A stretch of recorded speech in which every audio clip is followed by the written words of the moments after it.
A couple of weeks ago, probably more like 4 weeks ago actually, someone sent me a WeChat message. And they said, I'm going to stay the weekend after the offsite, do some hiking in Chiang Mai. And I thought, oh, that sounds really cool. And one of my other friends who I work with sent me a similar message and said, is there anyone planning on staying an extra day or two in Thailand? So I sent an email and I asked, it would be great if I could fly back on the 20th, which could change my flights and stay in Chiang Mai for an extra 2 days. But if it isn't possible, it's okay to fly back on the 18th.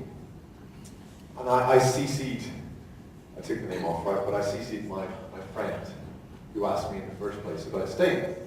And then I got this reply. So it says, as there are many people who keep requesting changing for a business reason, and if we change more, there'll be a penalty fee. So sorry for your holiday. So I saw this, so sorry, and I realized, well, that means I can't go, right? But interestingly, my friend who was CC'd said, what does that mean? Yes? No? I'm really confused. So I thought this was really interesting because, so I used to be an English teacher, right?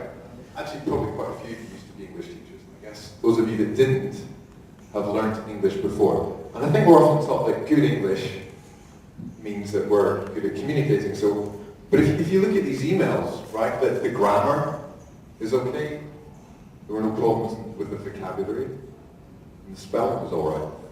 So we're usually taught that if we've got good English, we've got good communication. But it's really interesting because in this example, all the English was correct, but it wasn't good communication, right? The people didn't understand each other. So I think we need a different model. So one of the ways of looking at communication and why it works or why it doesn't work is to look at the background of the people. So if you've got two people who are from very similar backgrounds, who communicate in very similar ways, there's going to be a lot of the time people are going to understand each other, and very little time they're going to misunderstand each other. But if people are from very different backgrounds, maybe only some of the time they'll understand each other, and most of the time they'll not understand each other. There'll be much more misunderstanding. So what do I mean by people being similar or different? Well, one way that you can explain this is in terms of the different contexts of the culture. So I've got some examples here of signs saying, don't stand on the grass. So these are from a low context culture. These are from America. So you can see they're quite direct, right? Keep off the grass, please keep off the lawn, etc. So it's very obvious just from reading it what they mean. These are from a high context culture, and you can compare the difference.